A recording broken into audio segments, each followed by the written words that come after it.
কুমিল্লা 4 আসন থেকে নির্বাচিত মাননীয় সংসদ সদস্য জনাব আবুল হাসনাত, আপনি একটি সম্পর্ক প্রশ্ন করতে পারুন দয়া করে। ধন্যবাদ মাননীয় স্পিকার।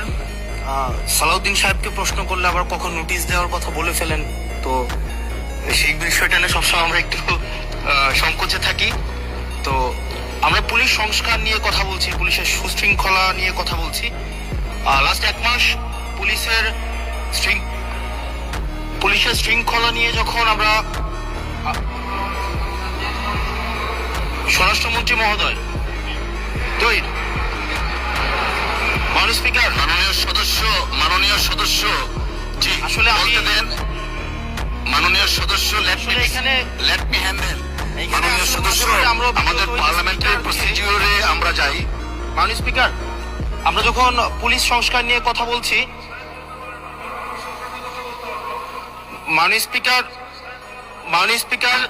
মাননীয় সদস্য আপনি দয়া করে বসুন। আমরা আশা করছি পরবর্তীতে আমরা সকল সদস্যগণ সংসদীয় যে নর্ম আছে, প্র্যাকটিস আছে, সেটা মেনে চলবো। Thank you. Yes, thank you মাননীয় স্পিকার। মাননীয় স্পিকার, পুলিশ সংস্কার নিয়ে যখন আমরা কথা বলি বা পুলিশের যে বিষয়গুলো, তৃণমূলের কিছু পুলিশের অনেক সমস্যা রয়েছে ইনস্ট্রুমেন্টাল। যেমন পুলিশকে যখন তদন্ত করতে পাঠানো হয়, ওই তদন্তের খরচ কিন্তু থানা থেকে দেওয়া হয় না, আর যেটা দেওয়া হয় সেটা কিন্তু অপ্রতুল। আমরা যখন পুলিশকে একটা কাজ করতে দিচ্ছি কিন্তু বাজেট দিচ্ছি না, পুলিশের একটা কালচার প্রচলিত রয়েছে, সেটা হচ্ছে ম্যানেজ করে নাও। এই ম্যানেজ করতে গিয়ে দেখা যায় পুলিশ দুর্নীতির বিভিন্ন কাজে তারা কনভেনশনালি জড়িয়ে পড়ে। যেমন কিছুদিন আগে আমাদের 26শে মার্চের প্রোগ্রাম হয়েছে, এবং সেটা হচ্ছে সবাই জানে, এই 26শে মার্চের প্রোগ্রামে যে বাজেট দেওয়া হয়েছে প্রশাসনকে, সেই বাজেট এবং প্রোগ্রাম করতে গিয়ে যে খরচ হয়েছে সেটার মধ্যে কিন্তু আনুপাতিক অনেক ধরনের ব্যবধান রয়েছে।